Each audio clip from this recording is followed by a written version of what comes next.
तो hello friends, और आपकी न्यू वीडियो में। तो आज की वीडियो में हम देखने वाले हैं कि फोर आर्म्स और ह्यूमंगसॉर में से ज़्यादा पावरफुल एलियन कौन है। जी हाँ, आज हम एक वर्सेस सीरीज करने वाले हैं और अगर इसका रिस्पॉन्स अच्छा मिला तो हम आगे भी ये वर्सेस सीरीज करते ही रहेंगे। आप लोग कमेंट बॉक्स में हमसे क्वेश्चंस भी पूछ सकते हैं, जैसे कि आपको पता होगा कि हम लोग क्वेश्चंस की सीरीज अभी चला ही रहे हैं। जितने भी आप हमसे क्वेश्चन पूछेंगे वो हम अपनी वीडियो में उसका आंसर देंगे। देखते हैं मुंबई कौन आएगा, देखते हैं कि कौन जीतेगा। चलिए स्टार्ट करते हैं।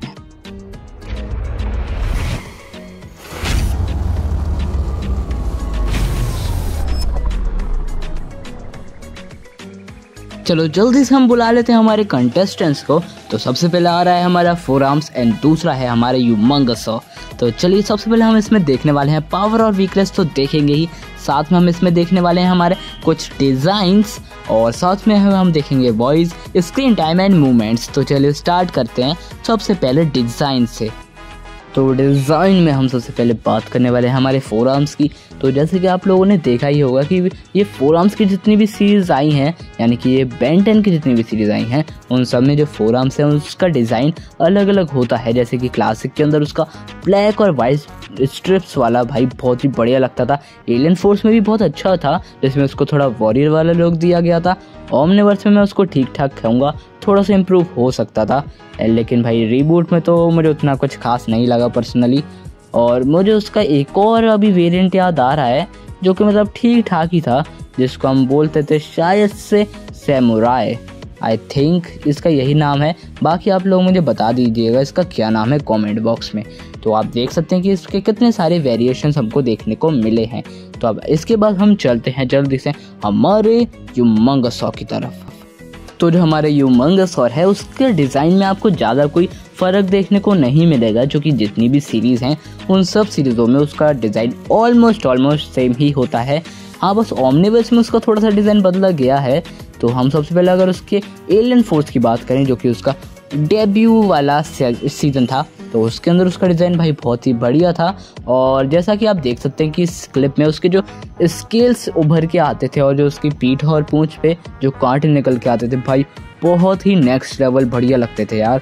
और यही वाला रूप मुझे उसका सबसे बढ़िया लगता है, जब वो 60 फीट अपनी हाइट बढ़ा लेता है और उसके स्केल्स वगैरह निकल के आ जाते हैं। तो भाई ओमनिवर्स में भी उसका डिज़ाइन सही था, लेकिन मुझे ओमनिवर्स और रीबूट में उतना कुछ खास लगा नहीं।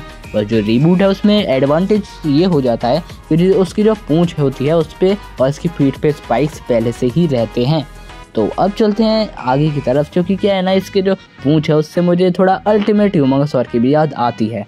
तो अब हम अगर बात करें कि फोर आर्म्स और ह्यूमंगसॉर में से ज़्यादा अच्छा डिज़ाइन किसका है, तो भाई मैं इसमें कंसिस्टेंसी देखते हुए मुझे लगता है कि फोर आर्म्स का भी डिज़ाइन अच्छे हैं, लेकिन उसकी वेराइटीज़ बहुत ज़्यादा हैं। लेकिन जो हमारा ह्यूमंगसॉर है उसका कंसिस्टेंट डिज़ाइन चलता आ रहा है। तो भाई मैं इसमें दोनों तरफ देखते हुए, यानी कि एक एलियन की कंसिस्टेंसी और दूसरे एलियन की वेराइटीज़, दोनों को देखते हुए मैं इसमें दोनों एलियंस को एक एक पॉइंट देना चाहूँगा। तो अगर हम अपने अगले पॉइंट की तरफ चलते हैं, तो हमारा अगला पॉइंट यहाँ पे आ जाता है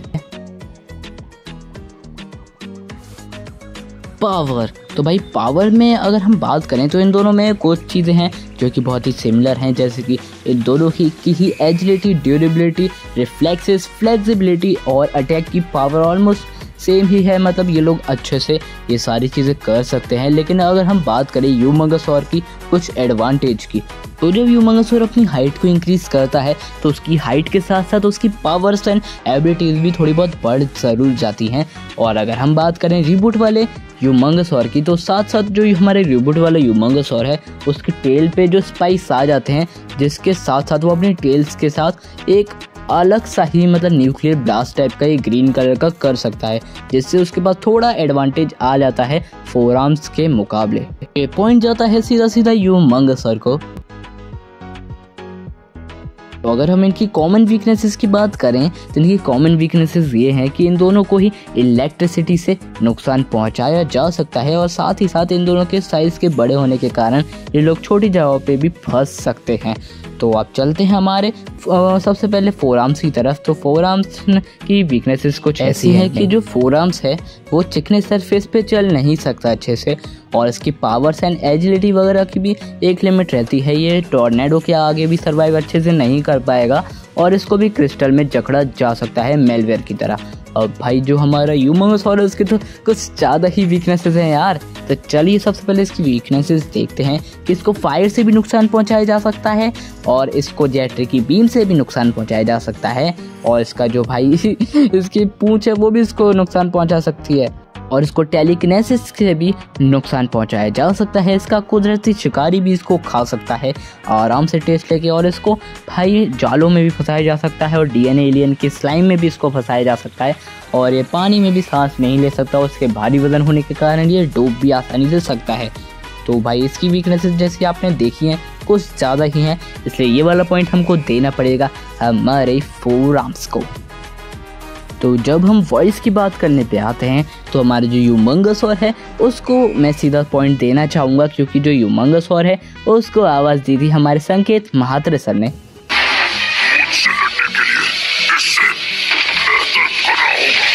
जो कि भाई मुझे तो एकदम एक नंबर लगी थी भाई, बहुत ही बढ़िया आवाज़ थी यार, और उसके ऊपर पूरे अच्छे तरीके से सूट भी करती थी। हमारी रिबूट सीरीज को छोड़ के बाकी सारी सीरीज में संकेत महात्रे सर ने ही अब हमारे यूमंगोसॉर को अपनी आवाज़ दी है।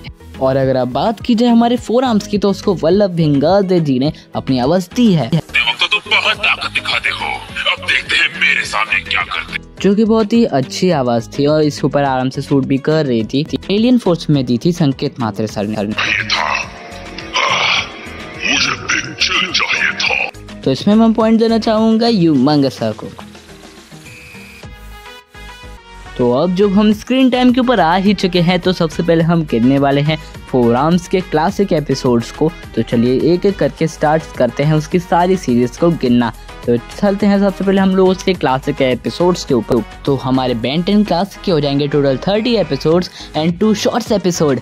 और अगर हम इसमें आगे चलेंगे अपने एलियन फोर्स की तरफ तो उसके प्लस करके हो जाएंगे टोटल 47 एपिसोड्स, एंड उसके बाद ओमनिवर्स के 65 एपिसोड्स टोटल, एंड हमारे रिबूट को मिला के टोटल हो जाएंगे 139 एपिसोड्स। एंड अगर हम मिलाएं अपनी मूवीज़ को, जितनी भी मूवीज़ अभी तक आई हैं उन सब में मिला के इसके टोटल होते हैं 145 अपीयरेंस। एंड अब बात कर ली जाए यूमंगोसॉर की तो इसमें एलियन फोर्स में होते हैं 26 एपिसोड्स, एंड उसके बाद हमारे अल्टीमेट एलियन में होते हैं टोटल 56 हो जाते हैं।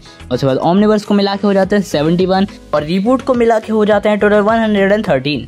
प्लस अगर इसकी मूवीज़ को भी कंक्लूड किया जाए तो इसके टोटल नंबर ऑफ अपीयरेंस हो जाते हैं 118। तो अगर हम इन दोनों को कंपेयर करें तो यहाँ पे हमारा आ जाता है फोर आर्म्स निकल के विनर। तो ये वाला पॉइंट मिल जाता है हमारे फोर आर्म्स को। तो अब हम करने वाले हैं हमारे कुछ स्पेशल मूवमेंट्स की बातें जो इन दोनों एलियंस ने हमको मेमोरेबल मूवमेंट्स दी हैं वो। तो पहले हम स्टार्ट करते हैं हमारे यूमंगोसॉर से। हमारे यूमंगोसॉर है उसने भाई फाइट की है हमारे कुछ स्पेशल म्यूसिलेटर, जनरेटर एक्स और हाइब्रिड से भी भाई बढ़िया फाइट किया। भाई जो एग्रेगोर को तो जो पीटा था उसकी तो बात ही अलग है भाई, नेक्स्ट लेवल है वो चीज़। और साथ ही साथ उसने अपने ऊपर एक भारी वॉल को भी बहुत टाइम तक होल्ड करके रखा हुआ था, और उसने प्रोफेसर पैराडॉक्स के दोस्त को भी मॉन्स्टर बनने से बचाया था। इसने वो हर टाइनी को तो बुली किया ही था, और भाई डार्क साइड को तो भाई जो कुचलने ही वाला था यार, मजे आ गए थे वो तो देख के। तो अब हम थोड़ी फोर आर्म्स की भी बातें कर ही लेते हैं। एक वुली मैमथ को डिफीट किया हुआ है, एक एंशिएंट टेम्पल के रखवाले को डिफीट किया है, प्रिंसेस लूमा को भी डिफीट किया हुआ है, और सपने में ही सही लेकिन इसने विलगैक्स को भी डिफीट किया हुआ है। और साथ ही साथ इसने अल्टीमेट स्पाइडर मंकी को भी अच्छी टक्कर दी थी, और ईविल बेन को भी बहुत बढ़िया टक्कर दी थी भाई। और इसका क्या हाल किया था वो तो आप लोग को पता ही है। लेकिन भाई मेरा फेवरेट मोमेंट तो वो है कि जब वो the secret of the Omnitrix में जब वो गुस्सा होता है ना भाई, मजे ही आ जाते हैं वो देख कर। साथ ही इसने केविन को भी डिफीट किया हुआ है, इसलिए ज़्यादा स्पेशल मोमेंट्स और अच्छे मोमेंट्स को देखते हुए ये वाला पॉइंट मैं देना चाहूँगा हमारे फोर आर्म्स को। तो जैसा कि आपके सामने स्कोरबोर्ड आ ही चुका है, आप देख सकते हैं कि फोर आर्म्स इस फाइट का विनर हो चुका है। और अगर आपका भी कोई ओपिनियन है इसके बारे में तो आप लोग कमेंट बॉक्स में बताना ना भूलें। और हमारी अगली वीडियो के लिए बेन 10 या फिर किसी भी कार्टून या फिर किसी भी एनिमे के क्वेश्चंस पूछना ना भूलें। हम लोग उसी एनिमे या कार्टून्स के ऊपर आपके लिए वीडियो बनाते रहेंगे और मिलते हैं आपसे किसी और वीडियो में। तब तक के लिए बाय।